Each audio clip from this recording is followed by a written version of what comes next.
Chris and Chris Talk Movies. All right. Hello again, everybody. What a pleasure to be here on our podcast. My name is Chris Ferry, and my co-host here. I'm Chris Huddleston. And today we are going to talk about the motion picture V for Vendetta. I wish I wasn't afraid all the time, but I am.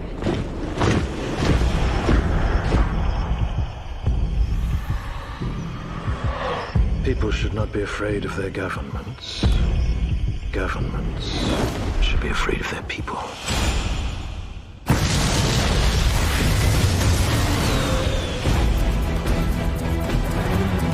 Those caught in violation of curfew will be prosecuted without leniency or exception.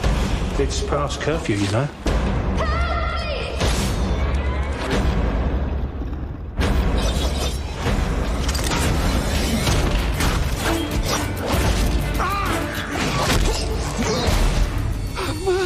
Oh, not tonight.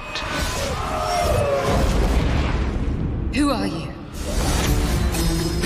Gentlemen, I want this terrorist found, and I want him to understand what terror really means. We're working on several leads. Her parents were detained when she was 12.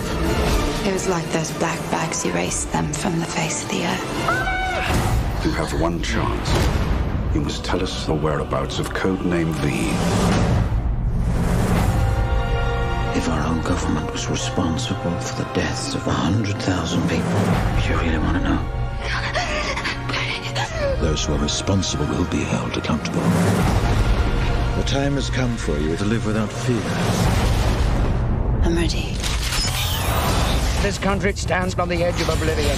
I want everyone to remember why they need us. Kill him.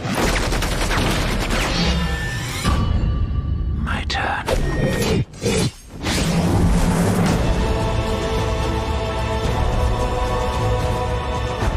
I suddenly had this feeling that everything was connected. We're all part of it. Are we ready for it? The only verdict is vengeance.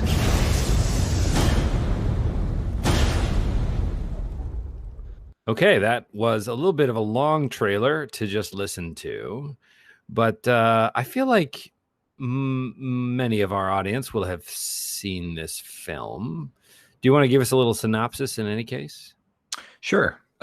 So based on the graphic novel by Alan Moore, V for Vendetta takes place in an alternate vision of Britain in which a corrupt and abusive totalitarian government has risen to complete power. During a threatening run-in with the secret police, an unassuming young woman named Evie is rescued by a vigilante named V, a caped figure both articulate and skilled in combat. V embodies the principles of rebellion from an authoritarian state, donning a Guy Fawkes mask and leading a revolution sparked by assassination and destruction. Evie becomes his unlikely ally, newly aware of the cruelty of her own society and her role in it. C'est voila. Broad strokes overview. What do you think? Go. I've always liked this movie. So I saw this when it initially came out in the theater and really liked it at the time. And I still think it holds up well. It's almost 15 years later. It came out in 2006. There are some little nagging things that I noticed watching it this most recent time. I've probably seen this a half a dozen times, but this most recent time there were some little things that I kind of noticed that I think can be critiqued. But overall, I think it's a good movie, and it's maybe more timely now than when it originally came out. I agree. I think I did not like it when I first saw it in the theaters, and I think that was, for me, sort of hangover from The Matrix. I think I had expectations lingering from The Matrix, which blew me away, as it did many people at the time. And I think I was expecting something like that. And while still their signature, it still very, very much feels like their movie and their style. And it has Hugo Weaving that, so he's playing a very different character than he did as Agent Smith. But I think at the time when it came out and when I saw it, there was a big stumbling block for me that I just never thought. I'm like, people in Britain or America would never let this come to pass. Like, this just is implausible. Oh, imagine a future. I can't imagine a totalitarian future. And of course, today, it really is sort of the totalitarian playbook. And we're certainly not there yet, but it seems a lot less implausible now that we've seen our country ignore and permit so many egregious changes in the fabric of our social understanding. And it really seems a lot less plausible. I thoroughly enjoyed it this time and wasn't held up by some of that stuff that I was the first time. Yeah. And it's funny, even though I've seen it several times, it had been a while since I'd seen it. And there were some things that I had forgotten about. So the movie has kind of gotten back on people's radars a bit, like, in the past few years, we've had the book 1984, I think has topped Amazon's, has been #1 best-selling book on Amazon. And you've had The Handmaid's Tale also, that, was a book that was written, in the 70s, maybe early 80s. And, the book became popular again. And also you have the TV show and all that because of, themes that are somewhat relevant today. But with this, I've totally lost my train of thought now. Well, I mean, I can jump in. Going with it. Yeah, I can jump in. It's interesting to me that these authors, envisioning totalitarianism in Western democracies is not new, as you've just established. It is interesting to think of writers in the 70s and moving into the 80s processing this vision, because I think it has been a gradual erosion. In my lifetime, I sort of start the clock at Nixon, although I think there's examples of it all the way back through history. Until we get our current president, who just seems willing to run and even unaware, like that doesn't seem to be an agenda of his, except that his megalomania just dictates whatever choices he's going to make. But we go along with it, or even if we despise it, we sort of allow it to happen and wait for somebody else to step in and stop it. And meanwhile, it just gets worse and worse. And I think, this is how you would get there. Not that we'd all somehow suddenly think that totalitarianism is a good idea, but rather it's a process of erosion, right? Of the of social mores and a dilution of the truth, and an erosion of the stopgap measure, the things that would put the brakes on such a process gradually getting eaten away at. And for me, the darkest parts of this police state on the screen didn't seem nearly as far-fetched nowadays. What with George Floyd and sort of shining a light on our current police force, and the kind of, which is not to say that all police are bad people, but by any stretch of the imagination, I'm not saying that.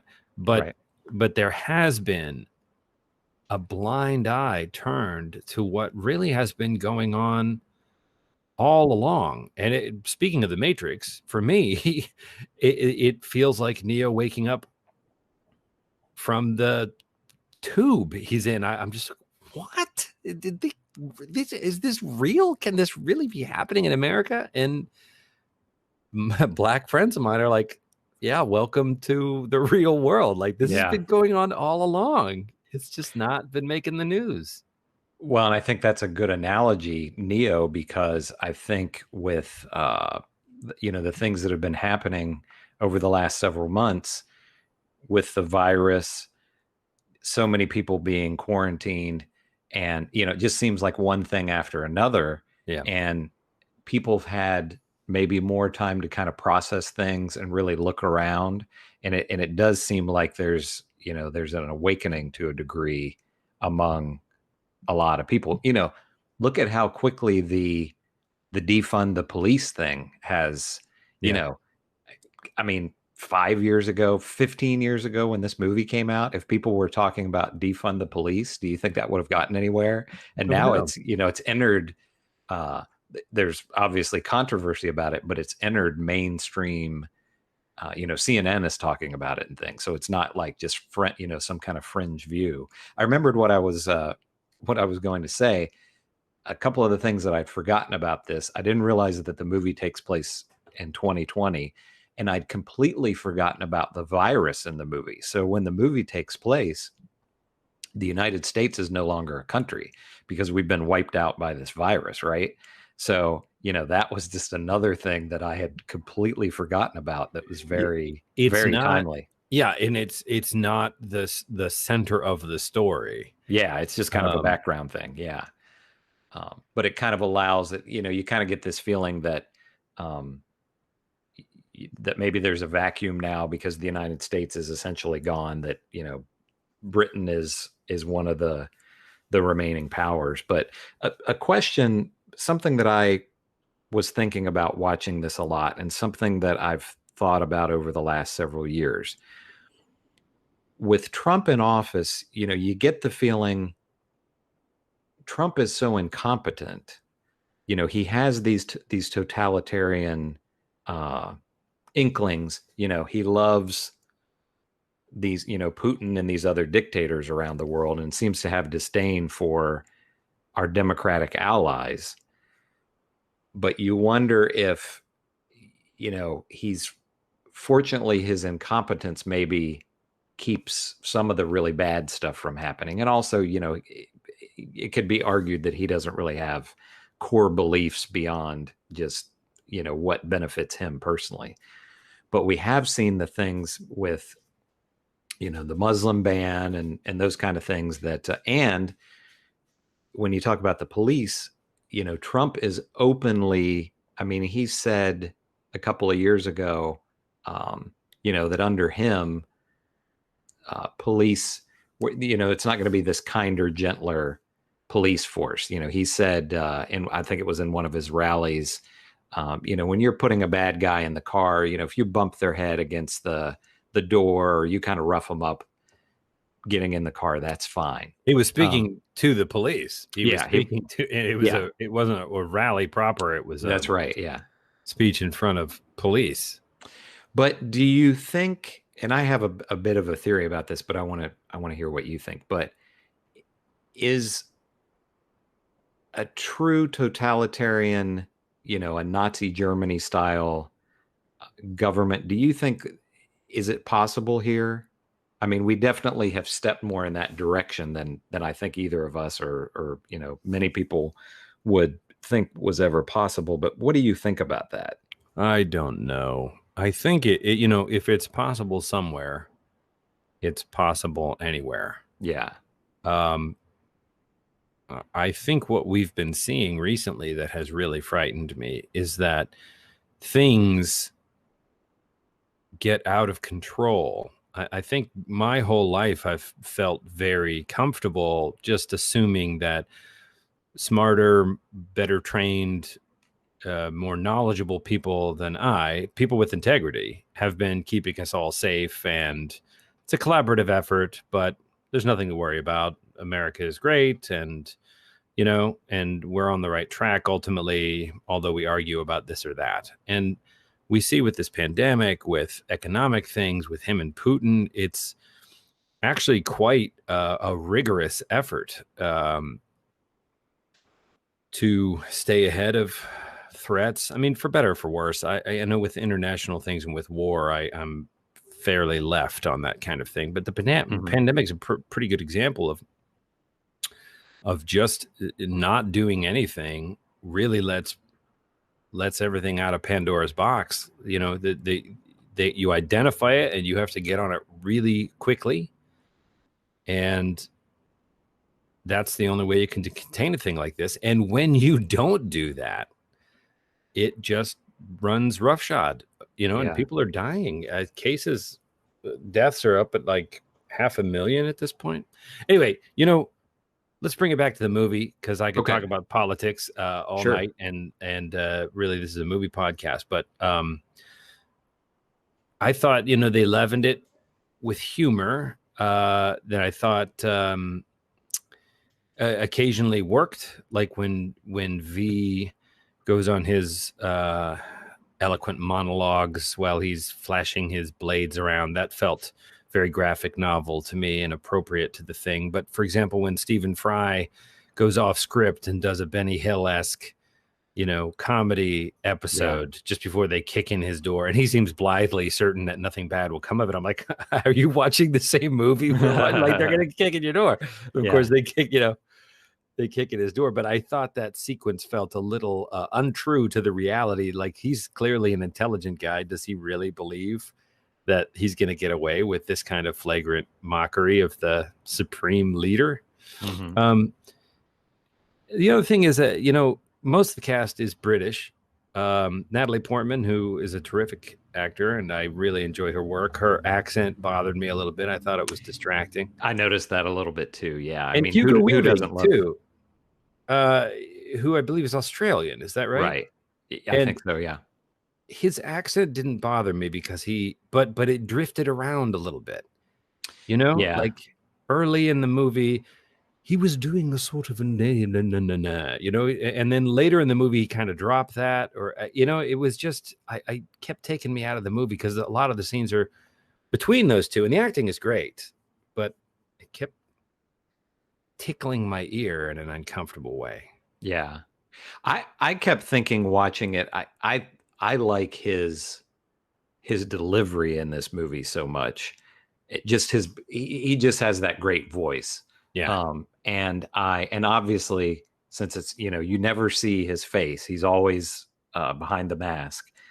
And so it's completely dependent on his voice. And I wonder with somebody else in the role, if it would work as well. And I also wonder if this were, like you said, it's an American production. You know, the Wachowskis, they wrote it and produced it, but they did not direct it. So the director was James McTiegue, who had worked with them on The Matrix. He was like a second unit director on those movies, and I think he worked on the Star Wars prequels and things like that. But it's a British film from a cast standpoint. And I wonder, that was another thing that I was thinking watching this, if this were an American film, if all the actors were American, would it work as well? There was just something about all those British actors, particularly Hugo Weaving with it. You know, if that were, I don't know, Harrison Ford delivering those lines as V, would it have worked as well? And you know, I love Harrison Ford, and he's a great actor too. But you know what I mean? I do. I have a great admiration for actors.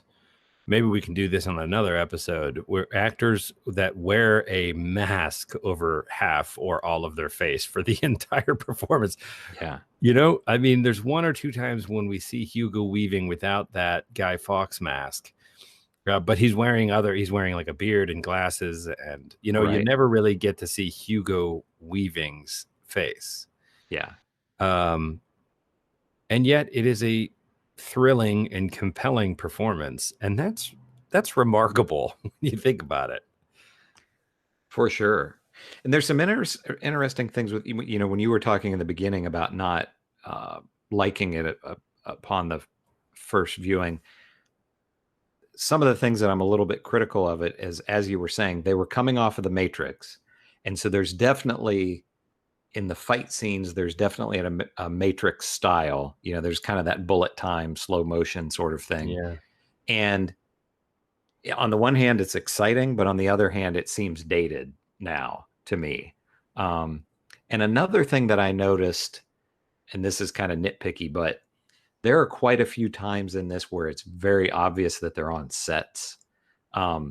Like some of the scenes where they're up on rooftops, I was just noticing in the background, you can clearly tell that they're on a set. It looks, you know, and I hadn't really noticed that before, but the production of this movie is interesting because you were, so like I said, this was coming off of the Matrix films, and it was right after the first two Spider-Man movies, the Sam Raimi Spider-Man movies. So this was kind of the first new resurgence of superhero movies after, you know, you had Superman in the 70s and 80s, and you had the Batman movies in the late 80s. But superhero movies were kind of dormant for a little while, and it was before the Marvel Studios films. And it always struck me as strange, this movie getting made. It didn't make, I think it probably lost money. I think it only made like $125 million worldwide or something like that. But I can just imagine studio executives saying, like, you know, kids love the superhero movies, and hey, this has got to, you know. Well, and I'm sure after the Matrix, those two. I'm sure after the Matrix, they'd have gotten do whatever you want. Anything greenlit. Yeah, but I could just see executives saying, like, hey, it's got a guy in a mask and a cape. Kids are gonna love it, you know. And it's this political movie about basically domestic terrorists, you know, fighting against. And I just remember being struck initially seeing this. You know, you're just like 5 or 6 years after 9/11, right. And right after 9/11, there were all kinds of movies that couldn't get made because, there's a plane crash scene in this, or there's this, you know, it's too violent or whatever. And right. Here you have a movie that ends, spoiler alert, with, you know, they blow up the Parliament building. You know, I always just thought that was a little bit, I'm sure they thought, this is going to be this massive hit because it's a superhero movie and it's the Wachowskis and all that. And, you know, I don't think it's grown in stature since then. It has like an 8.2 rating with over a million ratings on IMDb, you know, which that's a high rating. But I just always thought that was a little interesting that, you know, this probably got made just because it was a comic book and it was the people who made the Matrix involved with it.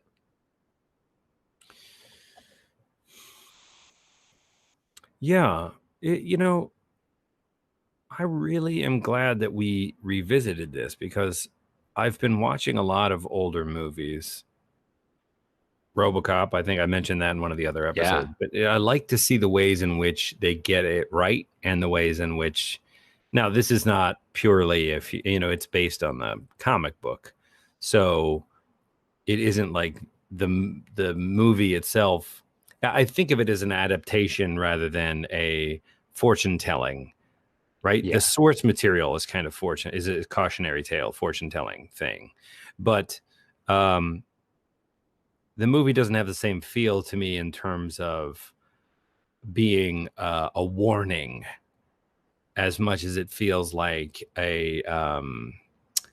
it's like a lesson. Oh, this is what could happen to you if you're not vigilant, kind of thing. Whereas RoboCop is like, you know, if things continue the way that we're going now, you know, here's what I think can happen, and then you get the story. And I love those because they imagine out into the future. And so we've been revisiting these, and I think one of the things that I really enjoyed this time around was having the I said initially that I you know, it distracted me a little bit because I had expectations of Hugo Weaving and the Wachowskis, and I wanted the Matrix all over again. But now that that's faded, some of that other stuff in the source material really comes to the fore. You mentioned the virus. The idea of a frightened populace that doesn't like it, but doesn't dislike it enough. Well, they need somebody to stand up and coalesce around, right? They need a V figure to literally, in this movie, tell them what to do. And it's a pretty low ask. It's show up here a year from tonight, and we'll take it back, basically. Meet me here. And then that's all the instruction they need. But they're given a timeline, and it's a date. And, then the movie happens in the intervening year. And things get worse over that year, and people are actually ready to put on the mask and take to the streets. And I think because we are actually seeing people taking to the streets now, that felt very powerful to me. That felt very prescient. And I think that I have to say, I haven't read the original graphic novel, but it may have been a response specifically to British politics at the time, but it still was a very specific, it wasn't a totalitarianism. It was still a democracy. So it was positing a possible future. And I think that it has been proven correct. We're not quite there yet, but the fact that it feels totally plausible counts. Yeah. And I read the book. It's been a long time, and there's a lot that they change in the movie. And Alan Moore, famously, he hates this movie. He hates all the adaptations of his Watchmen and From Hell and League of Extraordinary Gentlemen, all these adaptations, and asks for his name to not be, associated with the films. But one thing that struck me this time, and you touched on it, and I don't think I don't remember noticing it as much in previous viewings, is, and I know this is in the book, and it also is pretty clear in the movie, the narrative is blaming the citizens as much as they're blaming the government. Yeah. Basically, in that you put these people in place. And that also is a good commentary for exactly what's happening now, because, our current president got into power. It wasn't a coup. He didn't overthrow anybody. The people voted him in, and there were enough people who said, let's try something different. Let's try this guy, or people didn't vote or whatever. And so we as citizens are to blame for, to a degree, for what's happening right now. And that's very much what the movie is saying as well. And it's saying you have the power to change this, which I think that's a good analogy with what's happening in the film. Exactly like you said. I think in America, we're so complacent that we have to be pushed really far to do anything. And I think that's what's happened over the last 6 months or so. You had the police brutality, George Floyd. And I think a lot of people, after the protests and the police were doing more brutality, a lot of people who were probably very pro-police looked at that and said, that's not, this is a problem. And maybe we should do something about that. And I think that's an interesting point that the movie is making, that the power is within the citizens. You don't have to go this direction. Which I don't think I really picked up that as much in the past. Yes. That in that video, that George Floyd video, have you watched it? Yeah, I have. It's difficult. It's difficult to see the cop doing that to him. It's difficult to see the other policemen not intervening, right? Sort of standing guard while it happens.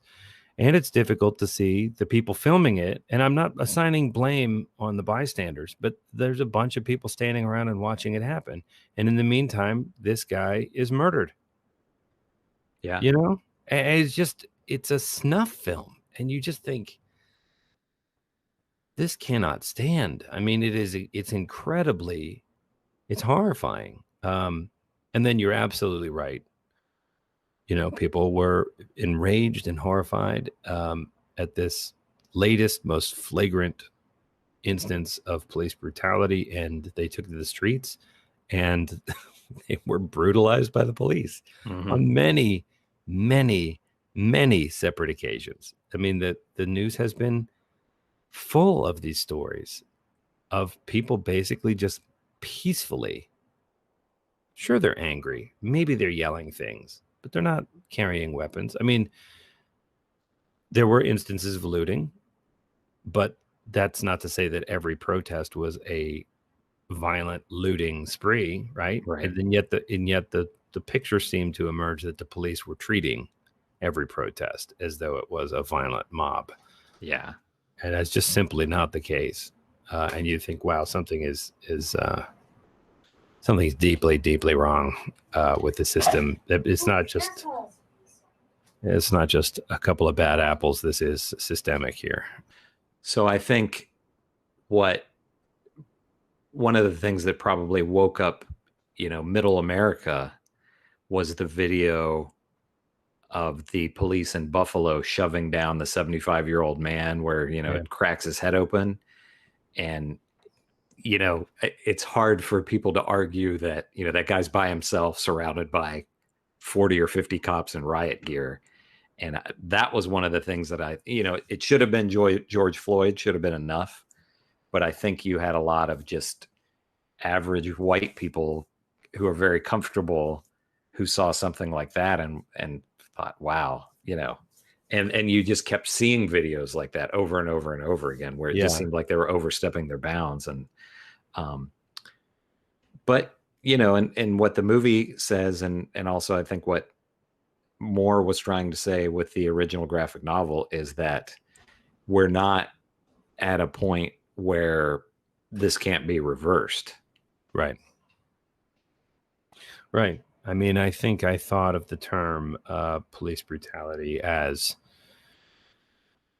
somewhat, I don't know that I had a specific picture of it in my mind. It always felt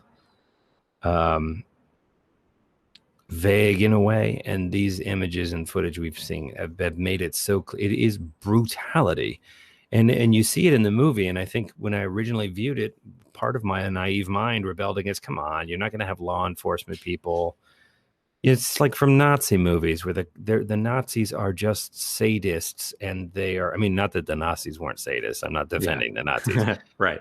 But just that you'd be terrified walking down the street because a couple of, Nazi soldiers were coming, and you could expect them to be cruel and brutal to you. And I had grown up with World War II films, so I'm like, well, yeah, the Nazis were that way, but police aren't that way, and I'm like, well, we're seeing that police can and are being that way in lots of different cities, in lots of different instances. I don't think that this defund stuff would move nearly as quickly without all of this nightly news evidence of it. You just go, man. And then you realize, well, what do you mean defund the police? I'm like, well, it's like 70% of the city budget. You're like, what? Why? New York City, it's like $6 billion. It's insane. Yeah. And I mean, how did I not know about this? Like, have I been voting for this inadvertently all along? No, I think it's just been the way it always is. And they have a kind of legal immunity, cops. Yeah. That is absurd. Especially given what we're seeing, Oh, yeah, for sure. Anyway, we haven't talked as much about the movie as we have talked about. But I think that the two conversations go very, very hand in hand. And it has made this movie much, much, much more interesting. I think also, and I don't want to mention the Marvel universe in every single one we do, but especially in movies like this, it has set a new bar, and in much the same way that I think that the Lord of the Rings trilogy set a new bar for fantasy.